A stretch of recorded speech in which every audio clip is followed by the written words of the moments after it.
Taste the Daily.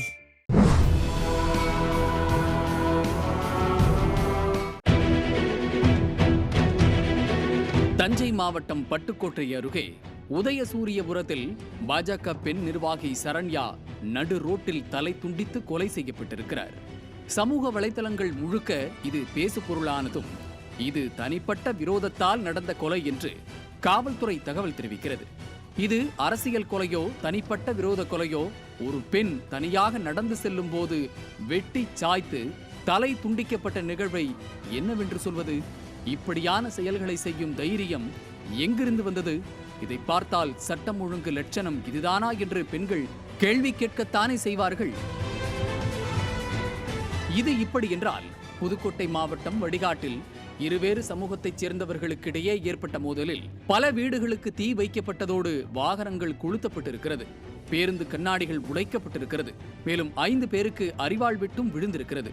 பட்டியலின மக்கள் வசிக்கும் பகுதிகள் சீரழிக்கப்பட்டிருக்கிறது.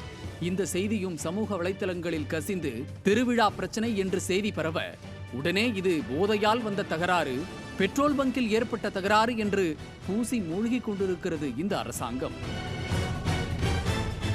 ஒரு குடிபோதை பிரச்சனையால் 22 பேருக்கு காயம், பல வீடுகள் வாகனங்கள் சேதம், அரசு உடைமைகளுக்கு பங்கம், சமூகத்தில் பதற்றம், சாதிச்சண்டையாக மாறிவிடுமோ என்ற அச்சம் என்று பல கோணங்களில் சட்டம் ஒழுங்கு சீர்குலைவு ஏற்பட்டிருக்கிறது. இதற்கெல்லாம் இந்த அரசு என்ன செய்திருக்க வேண்டும்? உடனடியாக பதற்றமான சூழலை சமாளிக்க நடவடிக்கை எடுத்திருக்க வேண்டும் அல்லவா? ஆனால் அதை எதையும் செய்யாமல் கடிதம் எழுதி கொண்டிருக்கிறார் ஸ்டாலின். ரோம் நகரம் பற்றி எரிந்த போது பிடில் வாசித்த நீரோ மன்னன் போல புதுக்கோட்டையில் பட்டியலின மக்களின் வீடுகள் எரிந்து கொண்டிருக்கும் போது கடிதம்தான் முதல்வருக்கு முக்கியமா? தமிழ்நாட்டில் எந்த மோதல்களும் இல்லை என வீரவசனம் பேசிய ஸ்டாலின் கனவுலகிலிருந்து விழித்து தன் கட்டுப்பாட்டில் இருக்கும் காவல் மற்றும் உளவுத்துறையை வேலை வாங்குவாரா என்று கதறிக்கொண்டிருக்கிறார்கள் தமிழ்நாட்டு மக்கள். ஏற்கனவே வேங்கை வயல் விவகாரத்திற்கு இன்னமும் தீர்வு கிடைக்கவில்லை. தற்போதும் அதே போன்றதொரு விவகாரம் ஏற்பட்டும் அரசு அமைதியாக இருந்தால் இதுதான் உங்க சமூக நீதியா என்று மக்கள் கேள்வி கேட்க மாட்டார்களா? ஏற்கனவே திருநெல்வேலியில் காங்கிரஸ் மாவட்ட தலைவர், சென்னையில் ஆம்ஸ்ட்ராங் என்று அரசியல் படுகொலைக்கே நீதி கிடைக்காத சூழலில் மீண்டும் பெண் கொலை என்றால் மக்கள் எப்படி பாதுகாப்பாக உணர்வார்கள்?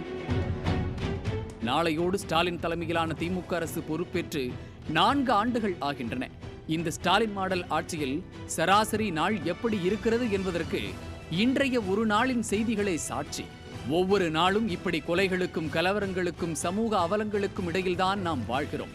ஆனால் இது எதை பற்றியும் துளியும் அக்கறை இல்லாதவராய் 4 ஆண்டு கொண்டாட்டம் என்ற பெயரில் ஸ்டாலின் செய்ய போகும் செயல்களை எண்ணினால் இப்போதே எதற்கென்று இருக்கிறது.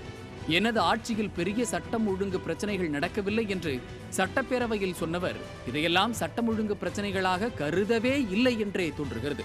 ஆக குற்றவாளிகள் கைது என்று சொல்வீர்களே, அதையாவது செய்து சட்ட நடவடிக்கை எடுங்கள் என்று விடியா திமுக அரசின் முதல்வரை வலியுறுத்துகிறேன் என்று காட்டமாக விமர்சித்திருக்கிறார் எதிர்க்கட்சி தலைவர். இப்படிப்பட்ட ஆட்சியைத்தான் திமுக தங்கள் சாதனையாக சொல்லிக் கொண்டிருக்கிறதா? திமுக தருவதாக சொன்ன பெண்களுக்கு பாதுகாப்பான ஆட்சியின் லட்சணம் இதுதானா? ஸ்டாலின் தருவதாக சொன்ன சமூக நீதி ஆட்சியின் லட்சணம் இதுதானா என்பதே தமிழக மக்களின் கேள்வியாக உள்ளது.